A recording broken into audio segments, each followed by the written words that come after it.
This clip is brought to you by SaveWithConrad.com.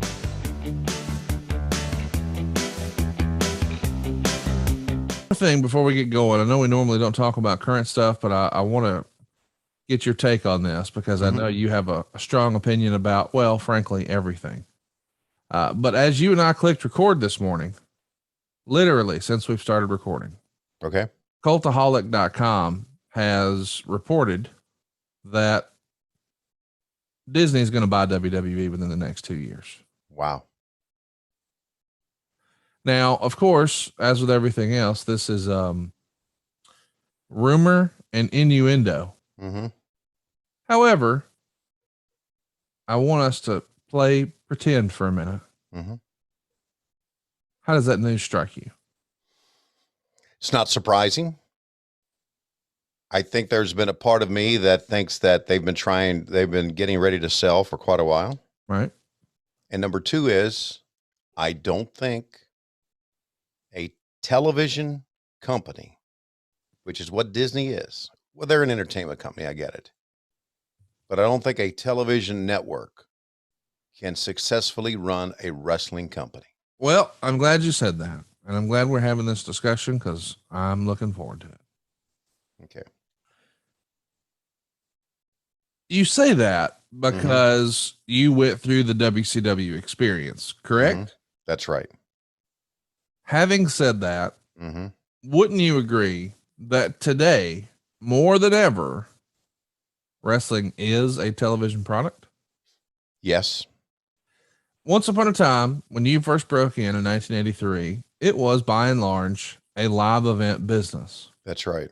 And television existed simply to sell tickets to those live events. It was like an infomercial to come on out to the arena. We're going to give you very little substance. We're going to give you a lot of sizzle, pique your interest. But if you really want to see this bad guy get what's coming to him, see you down at the arena tonight, right? Right. Eventually, we start to add in closed circuit television. That becomes pay-per-view. Somewhere in there, people realize, wait a minute, this quote unquote picture money where the guys are just selling gimmicks at intermission. What if we ship this shit all over the country? Ta-da. There's a new revenue stream now with merch.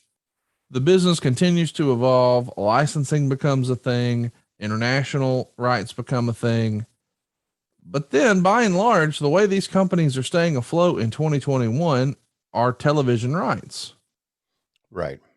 To me, I think now more than ever, wrestling is a television product. So I don't have the trepidation, if you will, of a television company owning a wrestling company like maybe I would have a generation before.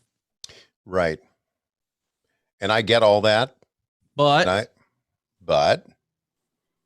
it is a television product. It's not what it used to be. But I think wrestling is unique. It is a hybrid between entertainment and sports.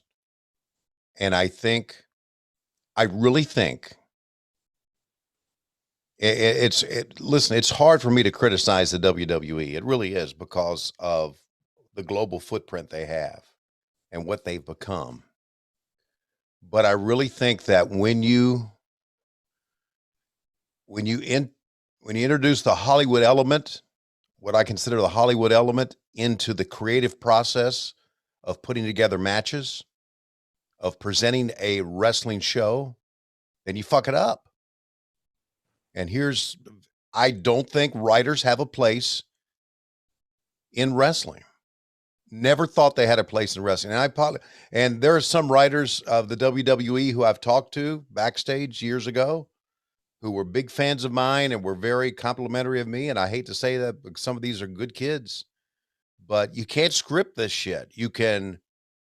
It takes a life of its fucking own. The best interviews that are done in wrestling are absolutely ones that are done off the cuff and done like a real interview and not scripted. And I just think that the best you can do in wrestling is have a wrestling company that runs wrestling on TV and a TV network that work together. if you have heard, and I'm not going to say anything. I'm not going to divulge any secrets here. But if you have heard some of the things that have been said through the years by TV executives about what they thought wrestling should be, it would blow your fucking mind. And if Disney takes this over, it's going to be gigantic. It's going to be big. But it's just going to be another little piece of their television empire, entertainment empire, and it's not going to be the focus. The buck stops with Vince McMahon. The buck stops with Tony Khan. Where's the buck going to stop when Disney takes over the WWE? Who's going to be in charge? Well, Mickey, you fucking good. Exactly. So go talk to fucking Mickey. I can't wait until Mickey has a cinematic match with The Undertaker. Uh-huh. There's not room enough for both of us, you dead motherfucker. Exactly. And don't think for a fucking moment that won't be thrown across the table at someone.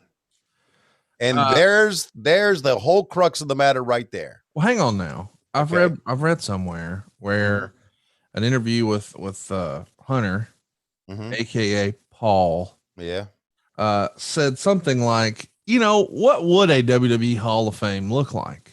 Would it just be a bunch of old trunks on the wall, a bunch of old boots? Yeah. How interesting is that? Right. And that's when I became more convinced than ever that this thing becomes a park for Disney or Universal. Just like there are Harry Potter sections now down there, or there are Star Wars sections down there. Yeah. I think there will be a thing where you can ride the cart from WrestleMania 3 to the ring, and you can climb a ladder trying to get that Intercontinental match against a hologram Shawn Michaels, and there'll be an Undertaker ride, and I bet there's a WWE themed hotel, and blah blah blah. And how about this? That would totally work, because candidly, a few years ago, even though Harry Potter had been a hugely successful series of books and an incredible series of movies that just did blockbuster business, when you're just strolling through the Target a handful of years ago, if they had one of those Harry Potter wands, you'd be like, well, who the fuck wants that thing? Yeah. That's old shit right there. Right. However, when your nothing happening kids are hooting and hollering, they want to go to Orlando, and you take them and you go through that bullshit yourself, by the end, even I would be like, well, goddamn, we got to get that fucking, look at that thing over there. I mean, now if it wasn't, context is king is my point. You got me in buy mode now because you got me in Harry Potter mode, but I'm just rolling ass through the Walmart. I'm not super excited about that Harry Potter wand or whatever, but at the end of that, well, now I'm in.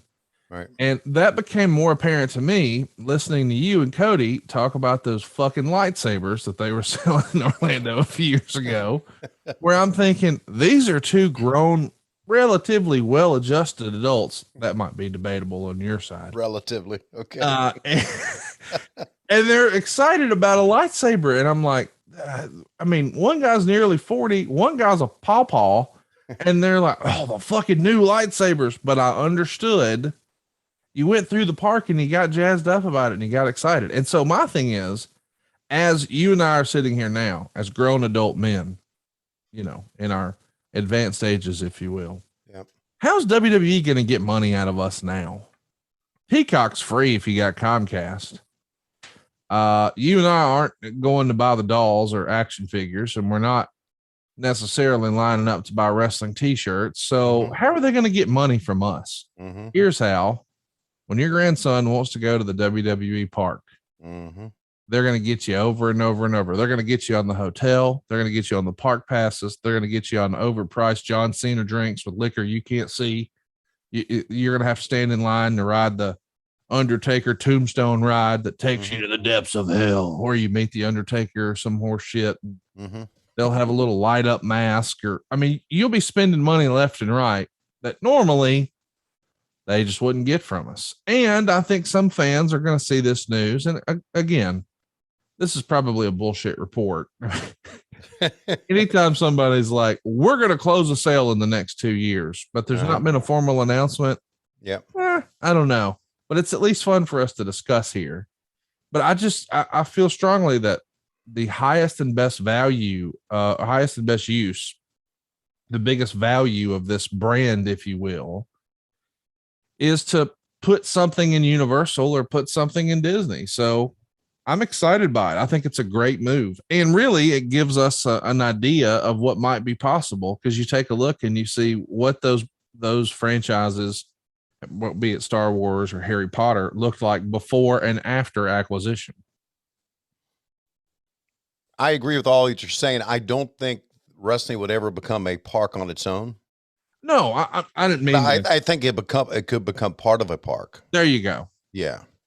I don't think people necessarily want to go to a WWE park, but I don't think is there a Star Wars park? Yeah. Is there a Harry Potter park? Yeah. I thought that was just part of it within the thing. No, it's part, the Star Wars part, there's a Star Wars part of the Hollywood studios, but it's its own park, kind of. It's more than just like, I can envision WWE having a Hall of Fame there. There'll be a restaurant. I think there'll be a hotel at some point. I know there'll be rides. I don't know if there'll be a hotel, but there'll be rides. There'll be a ride, maybe. I don't think they're going to make a thing as big as, listen, as much as I love pro wrestling and as much as you hate Star Wars is much bigger than pro wrestling. Oh, I'm not arguing that. I'm not arguing that. And I had a conversation like this, I don't know, 2 months ago with somebody, and they said, well, I don't know, NBA couldn't make it. And I said, man, there ain't no NBA fans. There are fans of the Bulls. There are fans of the Celtics. There are fans of the Lakers. But that does not necessarily translate to wrestling. Right. Like you could say, well, I'm a Ric Flair fan. I'm not a wrestling fan. Bullshit. You're a wrestling fan who happens to like Ric Flair. Mm-hmm. And guess what? Ric Flair will have something in that Hall of Fame. Yep. I know what they won't have in there, and that's Butterfly Row, but that's a story for another day. Hey, it's Conrad Thompson. Thanks for checking out the podcast here on YouTube.